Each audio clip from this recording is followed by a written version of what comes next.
Welcome to the Impact Players Linking Shields podcast. And the Reality Shift podcast. my name is Warren Maynard. With me today is my good friend Ethan Hare. We decided to take our two podcasts, bring them together, do one podcast together, share them on each of our platforms. But Impact Players is all about inspiring men to be great husbands, fathers, and leaders by equipping them to thrive in the relationships that matter most. And Ethan, you as a young man also have a passion for manhood, for masculinity, for young men, and what they can learn from older leaders as well. So, this is an awesome opportunity for us to come together, to learn from one another, to share what some of our struggles are, and hopefully to walk away from this podcast really feeling a little bit more encouraged and equipped for how we can, as men of different ages and in different generations, link shields together to help really change the game in our culture. So, tell me a little bit about you and the Reality Shift podcast and why you decided as an 18-year-old young man to start this podcast. Yeah, man. Well, thank you first for having me on here. And I think this is a brilliant idea of joining the two podcasts together for one episode. I think it'll be fun because there's similar missions with both Yeah. the communities. So, yeah, I think 2 years ago, I chose to follow Christ and I grew up in the church. It's a normal thing. I went to private Christian school for a couple of years. So I knew all the facts, all the statistics. I could ramble them off for you. Was great at memorizing, but I just never had that connection with the Lord. And then fast forward to when I was about 12, and I was at a youth camp, and it was a Thursday night, the notorious Thursday night, and I all of a sudden I like just felt some feeling that I need to like choose to follow Christ. So I said, you know what? I like prayed a prayer and I was like, Lord, I choose to follow you with my whole heart, my life.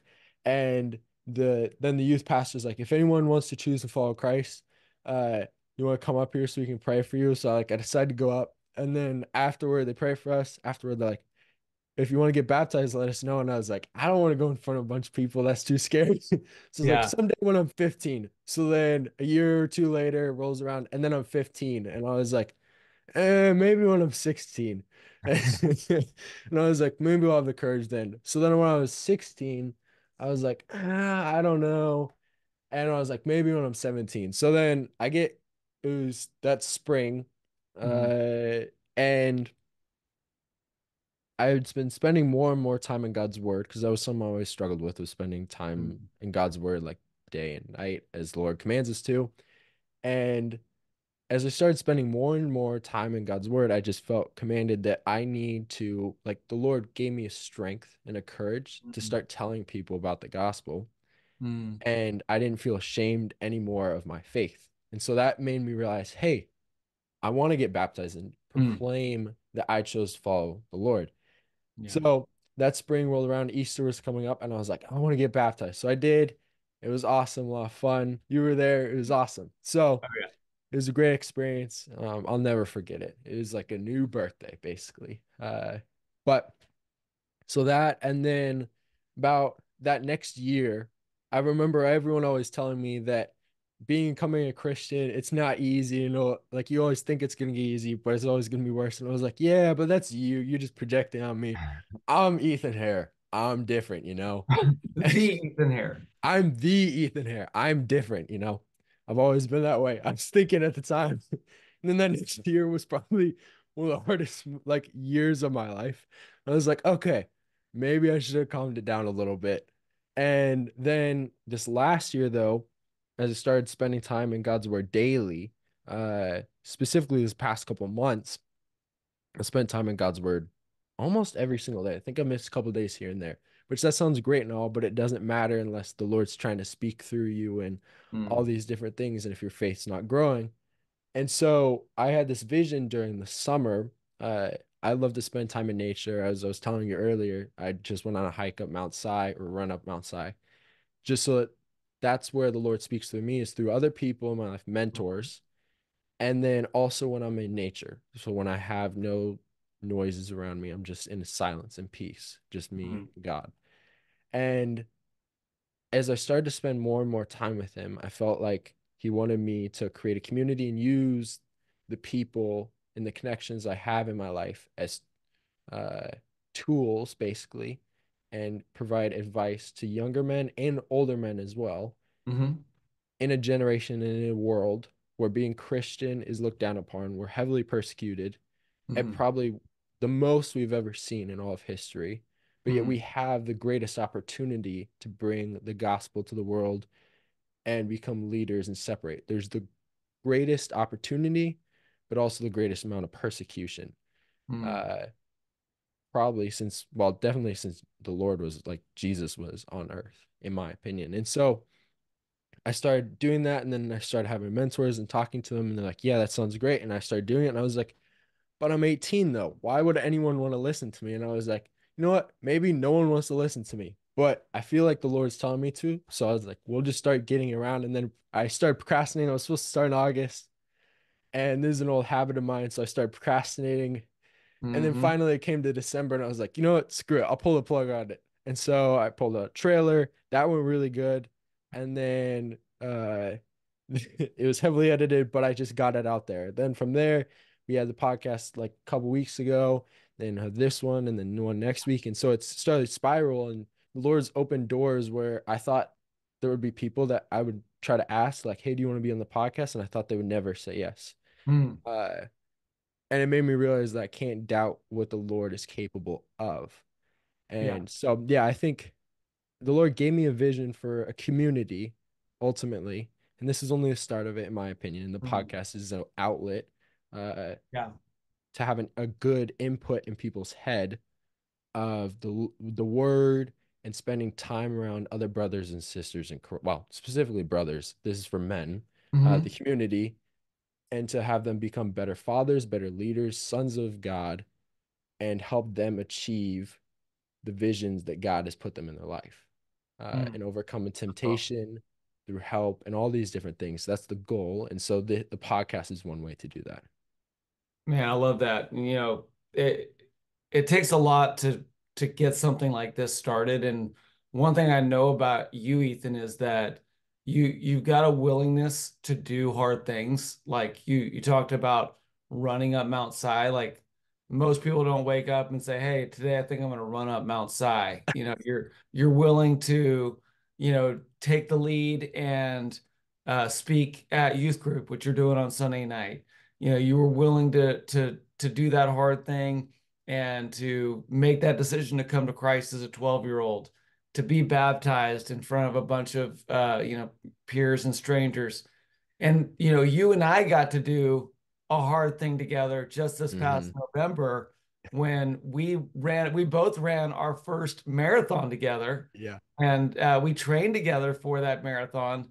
Hmm. And like that definitely, well, I won't speak for you, but that pushed me in ways that I definitely could not have imagined. But I think it's a great metaphor for what we're really talking about today, which is really like, how do we run this race together in a Hmm. way where we're really like encouraging one another, inspiring one another, saying, hey, like, don't give up, take another step, get back up, get back in the race, and so like let's just talk about that a little bit. Like, you talked about being a young man feeling like as a Christian you're under persecution, Hmm. and probably there are people who have lived at different eras and felt very similar to that.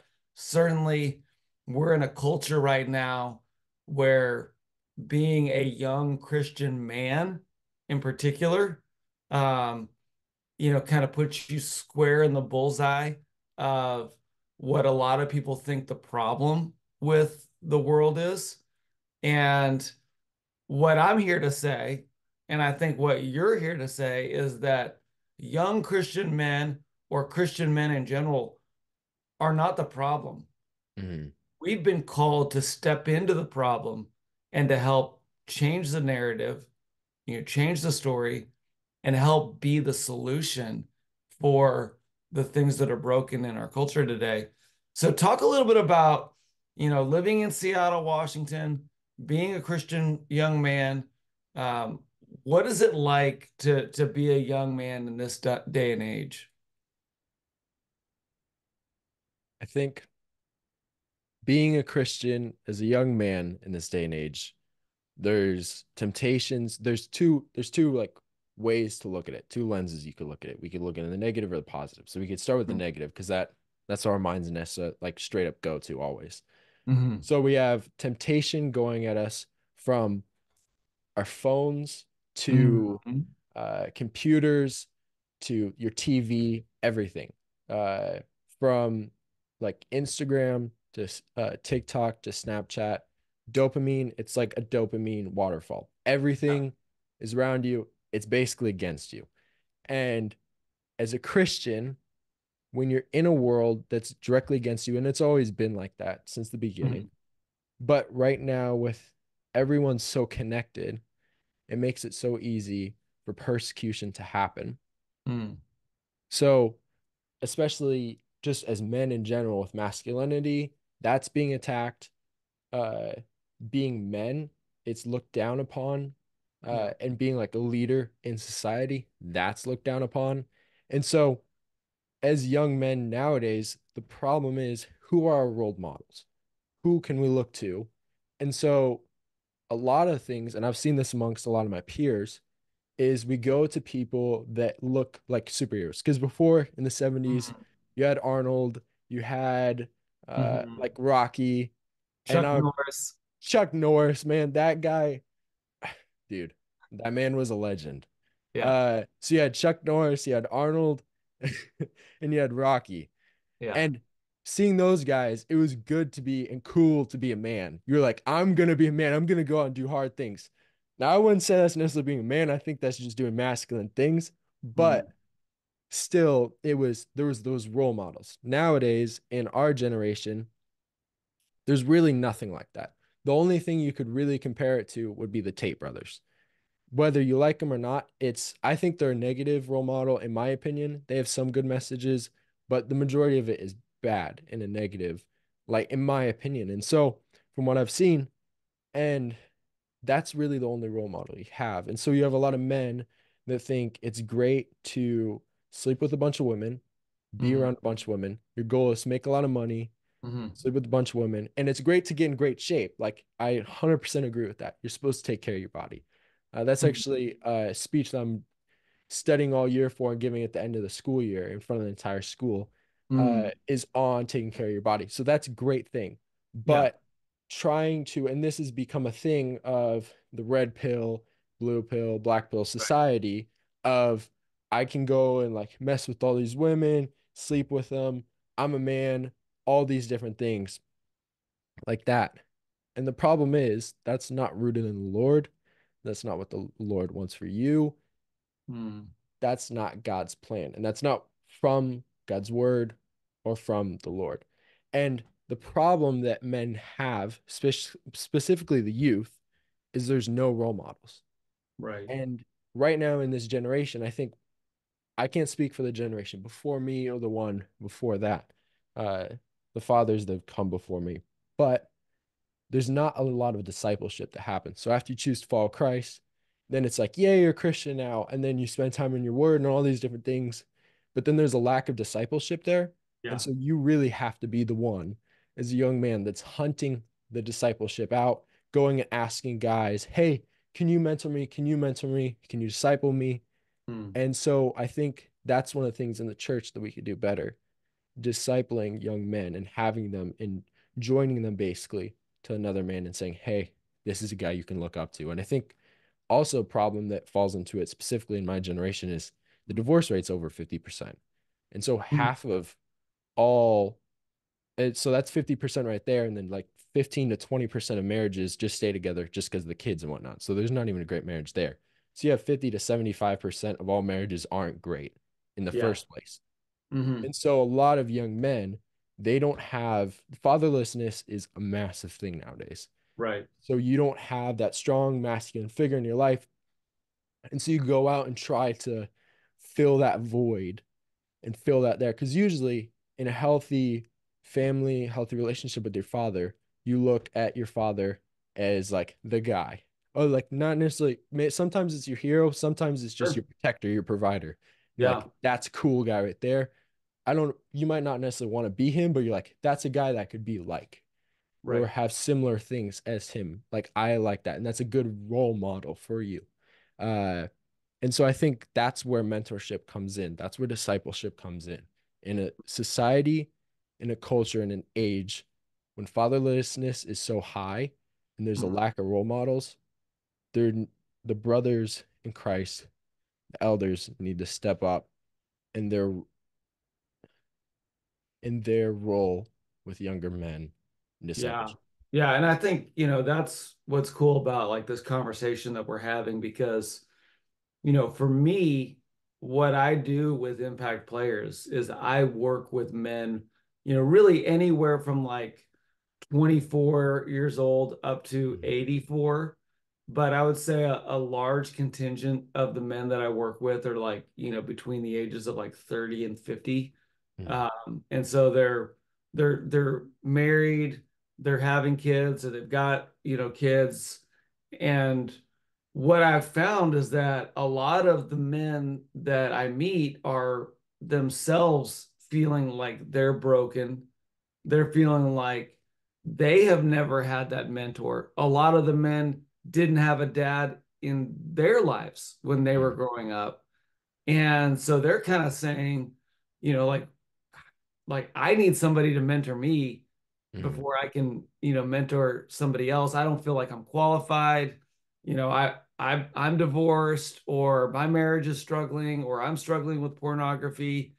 Who am I to, invest in somebody else? And one of the things that I always tell men, and this is kind of an age-old, you know, example, but I always tell men that all of us in our lives should have a Timothy, a Barnabas, and a Paul. And that Timothy is that younger man that you can invest in, that you Mhm. can share whatever life examples and stories and experience that you've, accumulated, whether you're 18 or 85. Mhm. Everybody needs to have a Barnabas. That's like just a buddy that's an encourager, somebody that understands what you're going through. And then everybody needs to have a Paul, an older mentor, And so even though I'm 48, I've got guys in my life who are, in their 50s, 60s, 70s, and 80s who are pouring into me because I don't have all the answers either. Mhm. But I look back on when I was 19 years old, I became a youth pastor at 19, and I didn't know what I was doing, but I had some mentors Yeah. who, like, anytime I didn't know what I was thinking or talking about, or didn't understand a certain thing from the Bible that I was going to be teaching about or whatever, I could go to those leaders, ask them for advice, ask them for wisdom. They'd give me what I need, and then I could kind of go then and pass it on to someone else. Mhm. Um, so like if you were to kind of like imagine like there's a group of guys that are listening to this podcast and they're in their 40s, maybe they're in their 50s, and they're saying like, hey, what can I do to help, guys your age, guys like, say 15 to 25? What can I do to help guys, your age when I don't feel like I'm like this awesome mentor, but I want to invest, I want to make a difference. What are just some simple ways that you think older guys could take a step to pour into your generation? One of the things I would say is just to encourage you, brothers, as you guys are listening, is no matter the moment where you're in, I've had mentors that were struggling from pornography to divorces to everything, you name it. But one of the things that remained consistent is their relationship with me Hmm. way in my life. And so the thing that matters is that the man that you're pouring into, the young man that you're pouring into, sees that you're striving to be the best version of yourself and the best version that God creates you to be.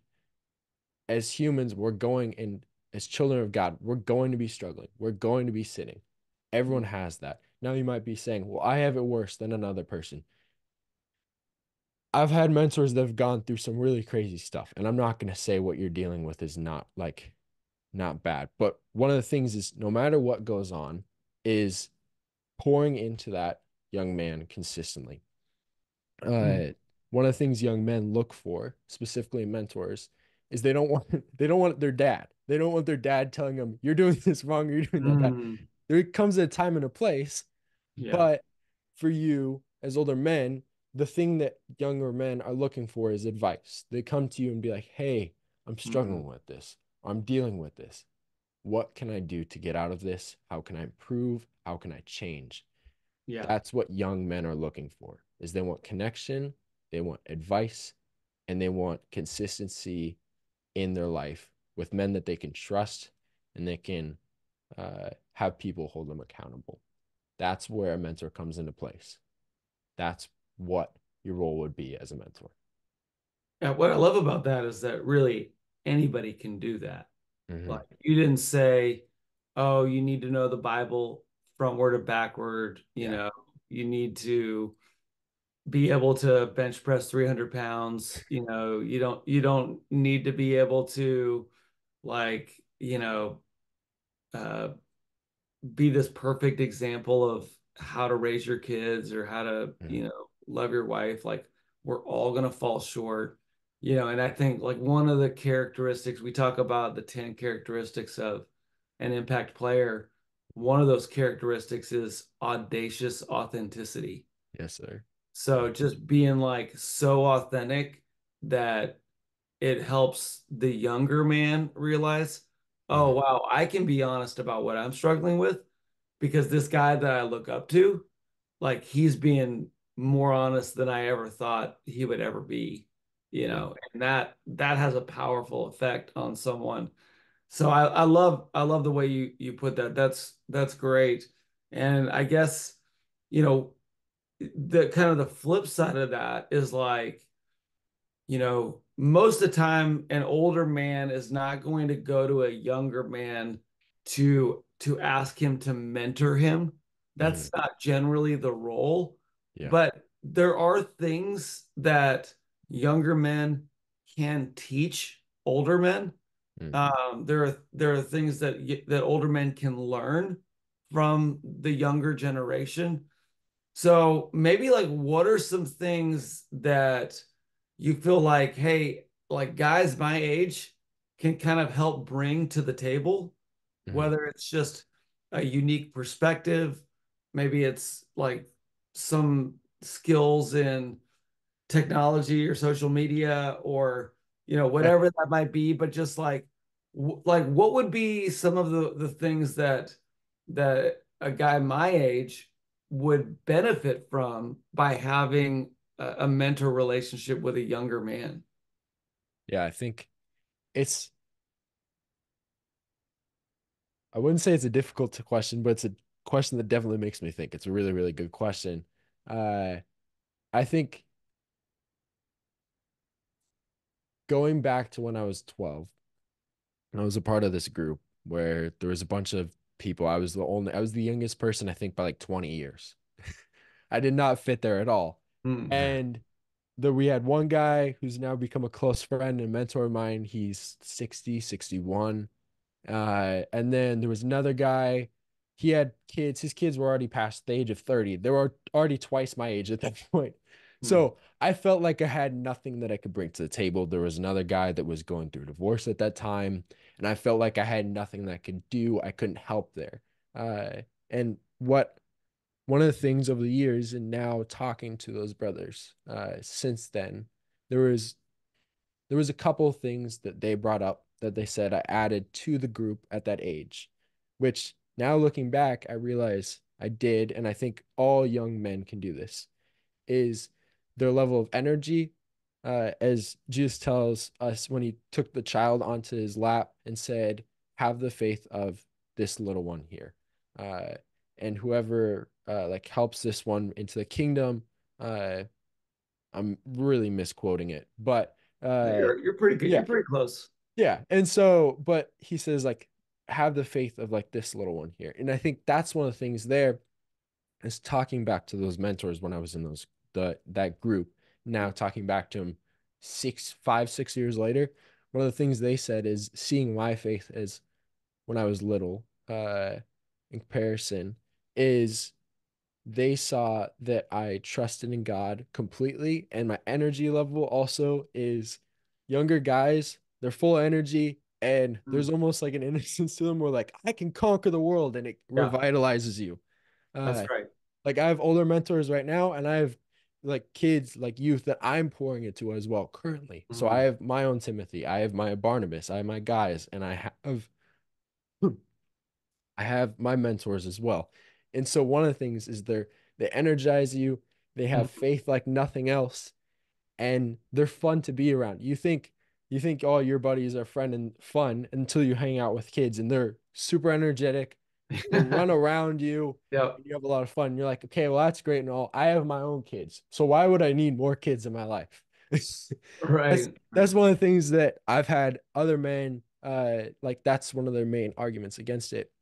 One of the things to that I would say is it is a completely different relationship to it. Yeah. Uh, it's one of the things I remember when I first had my first mentor. I was like, this guy's like over twice my age. And one of the things when I was talking to him, now looking back, he's just like, I didn't want to have it where I was trying to be your father. I wasn't trying to tell you have to do it this way, you don't have to do it that way. One of the things that's good is a young man will come to you for advice. He won't come for you for direction. Sometimes he might falsely come to you for direction, but he'll come to you for advice. And so your child will come to you for direction, and you'll have to discipline your child. You won't have to discipline the kid you mentor. Mm. Uh, and I think that's one of the things there is the key difference is the energy that you experience from the person you mentor Yeah. and the fact that they have an heartedness. They want to see you. Sometimes your kid does not want to be around you at all, or they Sure. don't even Yeah. think you're cool. The person you're mentoring, I'm if they not like most dads. I'm a no, cool yeah, you are. I actually agree with that dad. about that. I don't know if Mike 100% agrees with that. I think he thinks you're a cool dad. But I mean, I've ran a marathon with you. Not many dads can say they've ran a marathon, so that's pretty cool in my opinion. Uh, but one of the things I would say is the difference is it's not your kid. The person wants to see you. They're eager to see you. Right. They want your Right. advice. They want to learn from your experiences. They want to hear how God has worked in your life. Mhm. Want to be with you. Yeah, that's a key. I like that. And, just that desire to grow. Mhm. Sometimes it feels like as a parent, you're like, man, I have all this stuff I want to tell you, but you don't want to hear it. You've got Mhm. your headphones in, you're looking at a screen, Yeah. so like when somebody says, "Hey, I want you to mentor me," what they're doing is they're kind of saying, like Jesus said, he who has eyes and hear and ears, let him see and hear. And I think a mentor and mentee relationship is a young man saying, "Hey, I have eyes to see and ears to hear what you want to tell me." And Mhm. that's a pretty exciting thing when you get in that opportunity. So here's what I want to do. I realize that like as an older man, my typical mentality is to get into the driver's seat and just drive the car, right? Because Uh-huh. I've been driving a lot longer than you. That But is true. here's what I want to do is I want to undo my seatbelt. I want to get out of the driver's seat. I want you to come into the driver's seat now of this podcast. I'm going to sit in the passenger seat and I want you to drive the next 20 minutes or so of our time together with whatever things you want to talk about, questions that you have. But, from here on out, you're driving this podcast forward. Great. Took the steering wheel. We're gonna turn in the keys, hook off the parking brake. We're in full drive. Let's go, baby. Here we go. Uh, yeah, we'll turn on some like Lenny Kravitz or something. We'll get back to Okay. your age, Okay. Yeah.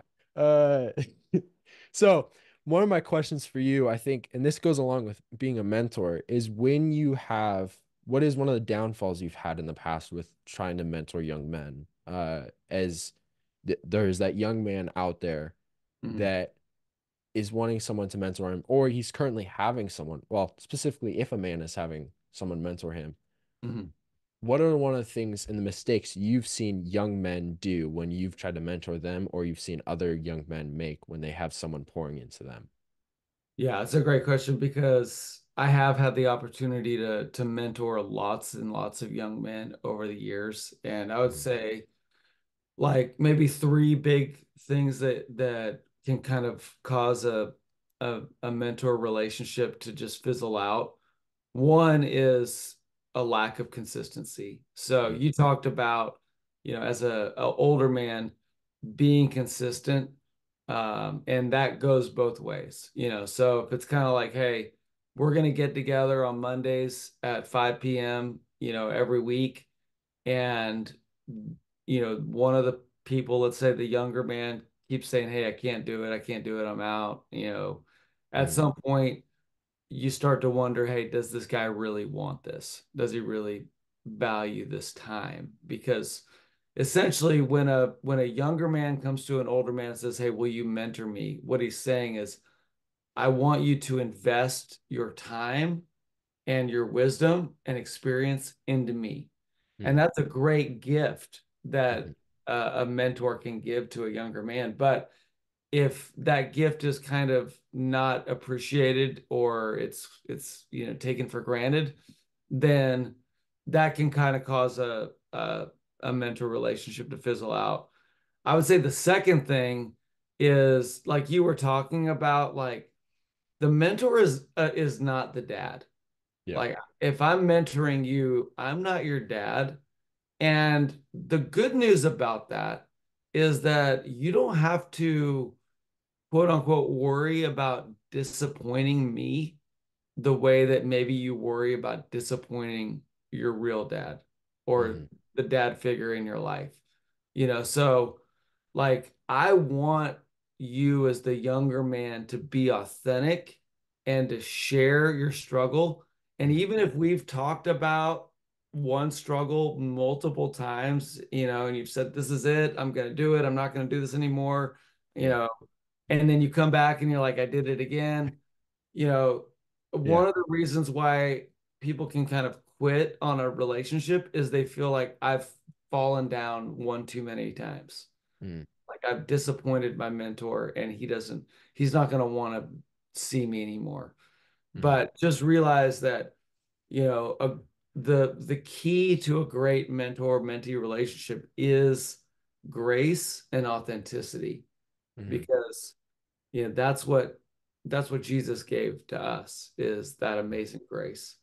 Um, and then I think, the third challenge for mentor and a mentee relationship is really just about kind of making sure that you have some good parameters and purpose to mm, what you're doing. And so like what I mean by parameters and purpose is that there is a time and a place for getting together with an older man and just kind of shooting the bull for a couple mhm, hours. Um, but I think when you're really talking about mentoring, you're kind of saying like, hey, there are some things that I'm trying to learn from you. There are some areas in my life I'm trying to grow in. There's some things I'm trying to overcome. mhm, And let's get really focused about that. So we may take a few minutes to kind of shoot the bull and talk about, the Washington Husky football team, or why the Seattle Mariners can never seem to win or get their act together. yeah. Uh, but you really want to try to like get into the heart of like, what are we here about? And Mm, if it is like, hey, I want to grow as a man, I want to figure out what my purpose in life is. I want to become a better follower of Jesus. I want to learn how to be a leader of my peers. I want to learn how to be successful in real estate. Whatever that is, mhm, like identify the purpose and kind of set the parameters so that you can really get the most out of that relationship, and also so that the older mentor can feel like, okay, I'm giving him something that's going to really help him, and I'm not just kind of wasting my, not that like any time spent together is not valuable, but I'm not like wasting my time just kind of goofing around with somebody. So I think that's the key is like, when I was, I'll share a quick story. Like when I was 16 years old, Mm, um, kind of like you, God got a hold of my life in a powerful way. And I was on fire for Christ. And I felt like God was calling me to become a youth pastor, which I did. I became a youth pastor at 19 years old. So I started going to my youth pastor's office once a week, and we would spend a couple hours together. And it was really all focused around this purpose of me wanting to figure out how to become the kind of man, the kind of leader who could become a youth pastor. And so some of it was like studying the Bible, some of it was memorizing scripture, but other times it was like, hey, let's go clean out the youth van after a crazy youth weekend that we just came back from, or let's go run to Target and get supplies for the games on Wednesday night. mm, Let's go and like get the youth room set up for youth group tomorrow night, whatever that might be. mm, But while we were doing these things together, he was pouring into me. And my youth pastor was showing me what does it look like to be a youth pastor. So even at 19, like I kind of had in my mind like a template of how do I do a good youth ministry? And it was really just like, I'm just gonna do what I saw Mark do and what he taught me to do. mm. So I think that's a specific example, but that can apply to a lot of different areas of life. Okay. So consistency and purpose and parameters. Well, consistency, purpose plus parameters Yeah, equals and good and mentorship. and just not getting discouraged by failure, Okay. you know. So you're Yeah. going to fail, and you're going to fail again, and you're going to fail again, but don't let that failure keep you from meeting with your mentor regularly. Yeah. I've the first one with the consistency that convicted me. And then there's something 2 weeks ago where I have a mentor for real estate specifically. And I felt two mentors and but they're both combined in it and pouring into me on this. And I felt that I had stumbled. And so I like talked to him and I was like, I'm sorry, man. They're like, at the end of the day, you're not my wife, you're not my kids. They just told me blunt and they're like, you're I love you apologizing and thank you for coming straight with me. But even though you failed, you're not in my circle of influence necessarily. I'm pouring Mhm. into you, but you're not my family, you're not my kids, and so it doesn't directly affect me. But thank you for letting me know still. Mhm. And one of the things is I felt discouraged. I was like, I don't think I can have these people pour into me. I actually told him, I was like, hey, it's fine if you're pissed off at me and you don't want to pour into me anymore. And like, dude, it doesn't matter. You're like, you're 18, you're way ahead of the game in this direction. I was like, oh, okay. And they like reframe the mindset. And that's one of the things I think is important Right. with the mentors. They reshift and reframe your mindset and they help you understand a vision Mm. that sometimes you can't see. And that's how God speaks through us. And I think when you spend consistently through and in those relationships and you Mm. have that purpose and you say, hey, we're going to talk about this. We're going to Yeah. spend time talking about the word or talking about being a youth pastor, then God blesses that and turns it into a gift and it helps both of you guys. I think that's a Mm. beautiful thing that God has allowed in the world. Yeah. Yeah. One other thing I'll just say too is like, over the course of your life, you're going to have mentors and mentees that just kind of come in and Mm, they walk with you, and then they come out. yeah. And like that's normal. That's okay. Like, maybe you might have somebody that's your mentor for 70 years, but most likely it's somebody that's in your life for a season. Mm, And they may kind of, slide out of your life in that direct mentor relationship, but don't let that wound your soul or cause you to feel like, they've let you down or betrayed you. Just be grateful for that season that you got to have them. I mean, just remember like Luke only got like 2 sessions with Yoda before Yoda was gone, but Yoda changed his life, right? I mean, Yeah. so, Yeah. like, not every mentor-mentee relationship is going to be a lifetime contract, and Yeah. that's okay. And so I'm just like I'm grateful for the guys that have slid into my life for a while, Mm. and then maybe they've moved away or their career changed or whatever they went to school. And like, I'm just grateful that I got to have that year or 18 months or 3 years with that guy.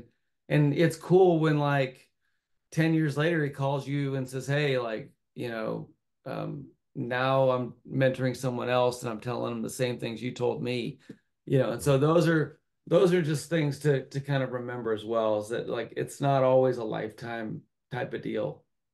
Yeah. I conviction with that one as well. Is I remember like a couple of years, I think it was like 2 years ago. I was like, why are these people coming in and out of my life? They were like my mentors, and I was like, something's wrong. They're supposed to be staying around forever. And I realized I was like, Mhm. that's not humans how humans operate. It's the same thing with friends. Right. Is you're not gonna have you might have two friends from high school that you still spend time with after you graduate high school, and you'll Mhm. spend more time with your college friends, but even then you won't have many college friends. And most of the time they're people in your life for a season. And I thought at the time that they're supposed to stay with you forever, which it's a childish mindset, but it's that shows also you the innocence of the childlike mind. And then you start to grow, you start to realize, and God opens your vision in terms of how the world works, which I think is pretty funny. But Yeah, I mean, there's two ways you can look at it. You can get cynical and just be like, why should I invest in you or let you invest in me? Because you're not going to be around 2 years from now or 10 years from now. mm, Or you can be grateful and say, like, man, like this guy's investing in me. I don't know how long it'll last, but like for as long as it does last, I'm gonna soak it up and be thankful for it. yeah. Yeah, I think yeah, I think with the cynic mindset, and it's very prevalent among like my generation, is why would I even want to go out to like ask a mentor or talk to that cute girl or something like that? Why would you want to Mhm. when I can stay at home and play video games or I can look at porn? Why would I want to? And even then, there's all this stuff on social media that you see of like women rejecting men or all this stuff. And so you think and you have this fear that comes from it as well. Mhm. And one of the biggest lessons I learned in the last year, my life has changed dramatically in the last year, specifically because of this one thing, is I realized where there's a fear, that's where you want to dive in. Where the fear is, that's where you should jump in over the edge, head Mhm. first, and go in towards that fear because God will work through you in that. That's the place where you can grow. And for example, I was always scared of running in the dark growing up. And Mhm. so for me, I was like, okay, we're going to make it a rule. 2 times a week, I go and run out from Fall City to Carnation in the back. It's Mhm. pitch black out there. There's 5 farms. There's no light out there at all. I don't even wear a headlamp because I can't see that well with the headlamp anyway.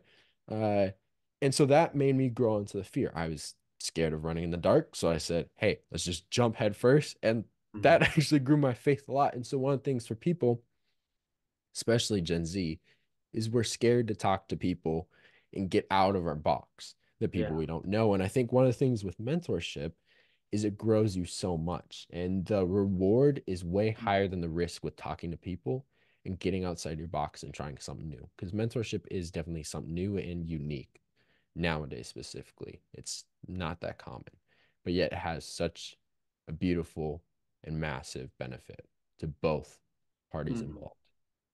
Yeah, I love that idea of just like leaning into your fear, because like if you fear rejection, then the easiest thing to do is to avoid any and every situation where you Mhm. might experience rejection. But what does that do? It actually conditions you to be more afraid all the time, Hmm. right?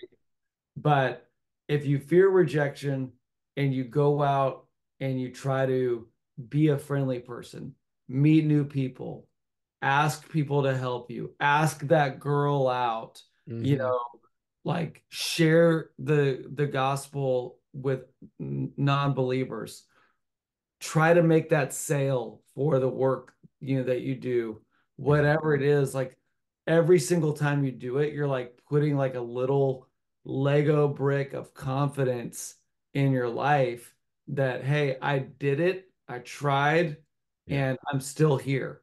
Like I'm not going anywhere. I'm still alive, baby. My life is not over because Yeah. somebody said no, or Yeah. turned me down or whatever. And eventually you become that man who has so much confidence and courage that people start to look at you and they go, man, this guy is unafraid of rejection. I'm going to put him in situations where he can Mm. really strengthen that muscle even more. And again, it's like, like Paul talks about, in my weakness, I am made strong Mm. through Mm. Christ, Christ who strengthens me. And so it's like, what are those areas that you feel like are a weakness? And then how can Jesus make you strong by you drilling down on that thing over and over and over again until that weakness is now a strength? Yeah.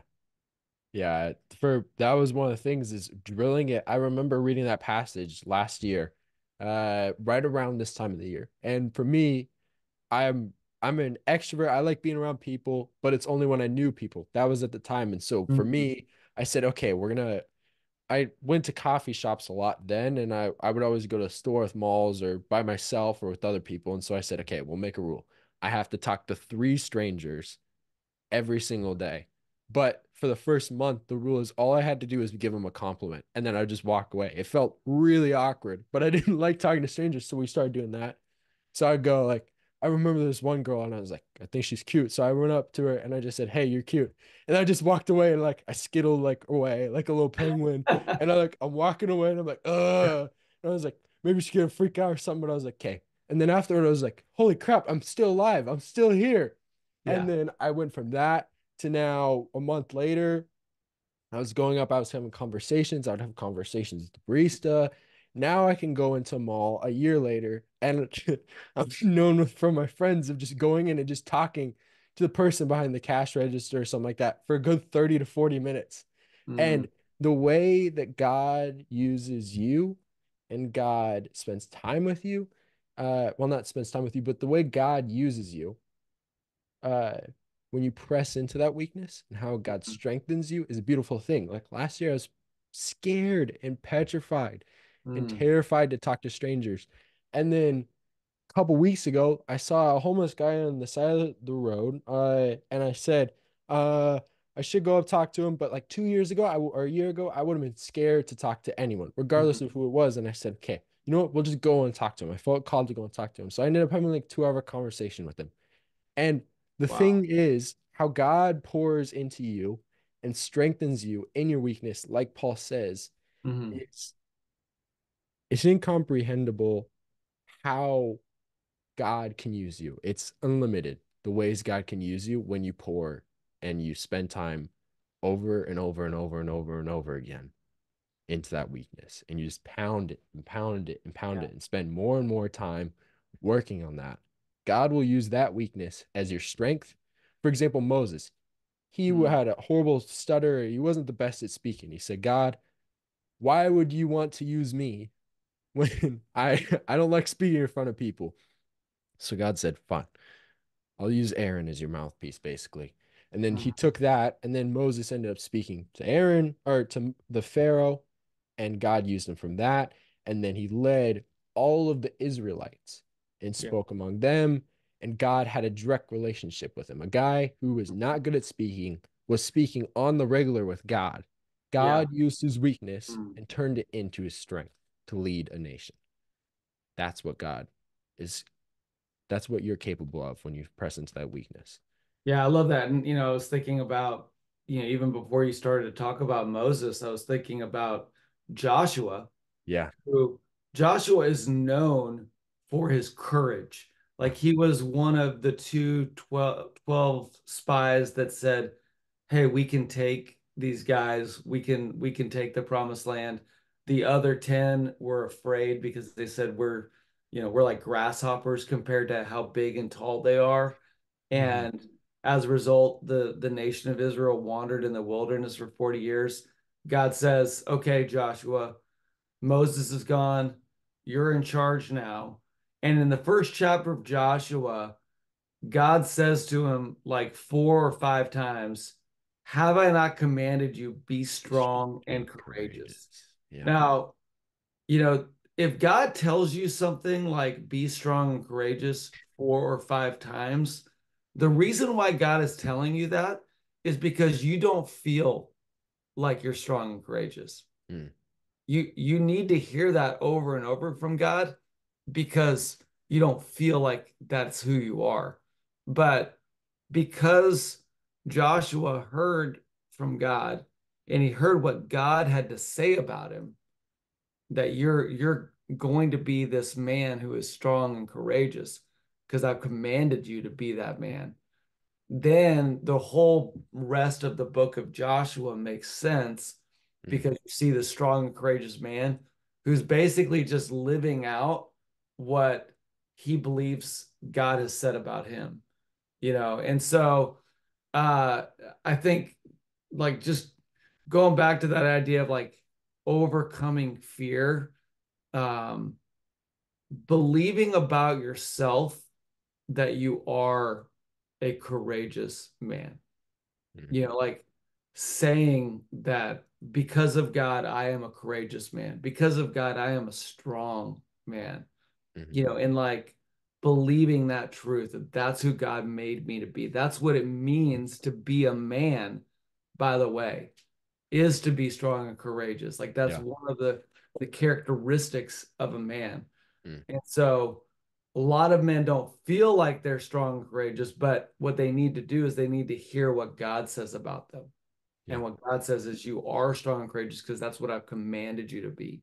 I wouldn't command you to be something that you're not. Yeah. Yep, that is true. Yeah, I think I'm gonna give it credit where credit's due. Matt Friesen, a good mentor of mine, Mm, that's one of the things he's always pressed heavily into me is who does God say you are? Because social media mm, says these things, your friends say these things, yeah. the world says all these things, that cute girl says stuff about you, that homie, the dude that does not like you, the bully, they all have things to say about you.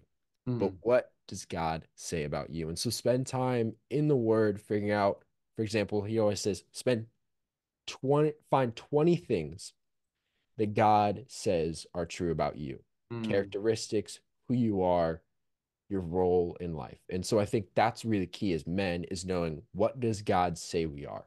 What does God say our purpose is? Because we always hear, God, you're supposed to be a leader. You're supposed to mm, be a man. You're supposed to be mm. the anchor in the relationship. You're Right, supposed to be that driver. You're supposed to be the leader. You're supposed to be basically the jackhammer in life. You're going at it all the time. But what does God say about you? What does right. God say your role is? Who does he say you are? What does he say your characteristics are? For example, you're supposed to be strong and courageous.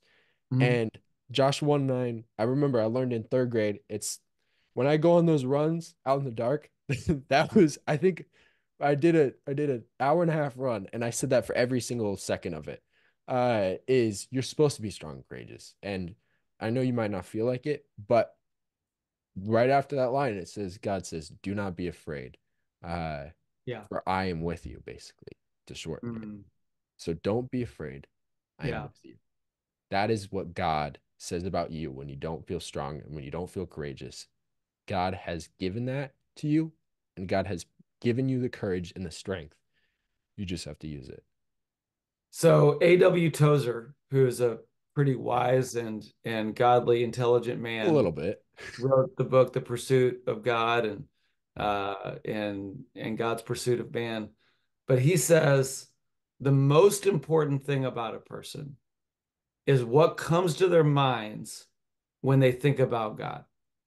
And what he's trying to say about that is that like if you have a small picture of God in your mind, if you don't see God as powerful, loving, compassionate, almighty, all those things, then you're never going to honor God, obey God, trust God, follow God the way that God wants you to. So A.W. Tozer says the most important thing about a person is what comes to their mind when they think about God.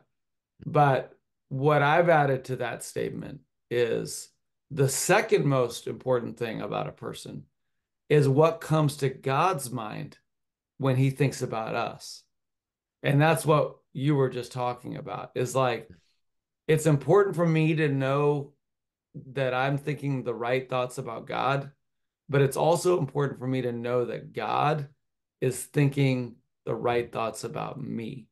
And like, especially like you talk about social media, you talk about all the messages of the world, you talk about guys feeling like isolated, alone, ashamed, broken, just angry, bitter, all of these different things. They feel like victims. They feel like they're outcasts, all these things. If you listen to all those voices, it will just completely destroy you. But if you listen to the only voice that matters, which is God's voice, it will build you up. And you can be that man who we like to say in Impact Players, that we're thermostats, not thermometers. Thermometers just reflect the temperature of the room around them, Mm. but thermostats set the temperature. And so we can set the temperature when we know who we are, and we can know who we are when we know who God is and what God says about us. And so, hey, let's go ahead, let's land the plane Yeah. and pull the car into the driveway. But as you kind of bring some of these thoughts to culmination, what are two or three takeaways from this podcast that you want to walk away from and that you think maybe other young men or even older men listening might be able to just take away? We call them it with Impact Players, we call them nuggets. Like, Yeah. what are two or three nuggets that you think are worth holding on to as a result of this podcast? Well, I don't have any bacon to guarantee for anyone that if they don't get a nugget from this podcast, they'll get a lifelong supply of bacon. But if I did have it, I guarantee it. Um, but I would say top three things that I have taken away from this podcast is consistency as a young man in a relationship with an older man in a mentorship is key. Not only that, but having purpose and having a plan and Mhm. parameters for what the goal is, what you're trying to accomplish. Because without it, you're running mindlessly through a field. Yeah. And then on top of that, that at the end is courage. God gives you these things. God gives you the strength, but you have to press into the weakness, as Paul says, press into the weakness, and from that, the Lord gives you strength. Yeah, that's great. I know for me, what I want to take away from this is like really being intentional. Like we all get busy with our lives. We all get consumed with like everything on our massive to-do list. But if you want to be an impact player, the way that you make a true impact is investing in other people. And you can invest in your marriage, you can invest in your children, you can invest in your church. But one critical way that you can invest in making an impact is by being a mentor for a younger man or asking an older man to be a mentor to you. Like that's going to change the temperature. That's going to change the game in eternity, And so be intentional. One of my talks that I give is that there's four words that can change your life. And it's this: pick up the phone. Just pick up the phone. Find a young man or find an older man, pick up the phone and say, hey, can we get coffee? Can we grab lunch? Can we go for a run together? I want to spend more time with you to either grow and learn from you, or I want to be able to invest in you and pour something into you. And so just be intentional in that, because otherwise you'll blink and like, the years pass by and you just have kind of been burning the midnight oil, but not really getting anywhere. Hmm. Yeah. All right, guys. Well, hey, thank you everybody for listening to both of these podcasts. I want to thank uh, Ethan with the Reality Shift podcast. Thank you for those that are part of the Impact Players community. You can find both of these podcasts, on YouTube, on the Spotify, Apple, all those kind of things. Ethan, tell our Impact listeners how they can follow you. Yeah, you can find me on YouTube at Reality Shift Podcast. That's the name of it, but it'd be R Shift Pod, so RSHFT Pod. Or you can find us on Instagram at Reality Shift Podcast or Reality Shift Pod for that matter. So Reality Shift Pod for Instagram, then for YouTube, R Shift Pod, and then at Spotify, Reality Shift Podcast, and then same thing with Apple Podcasts. So yeah, and it'll be an open delta symbol, red, white, black. And if you're a Reality Shift listener, I'll just make it really simple.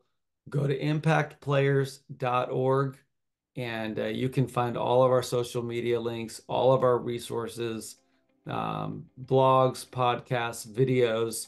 It's all right there. So impactplayers.org. Ethan, thanks so much for being a part of this podcast. Thank you for Mhm. doing what you're doing. Proud of you, excited about what you're doing.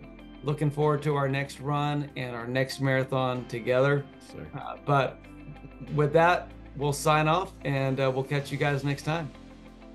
thank you, brother.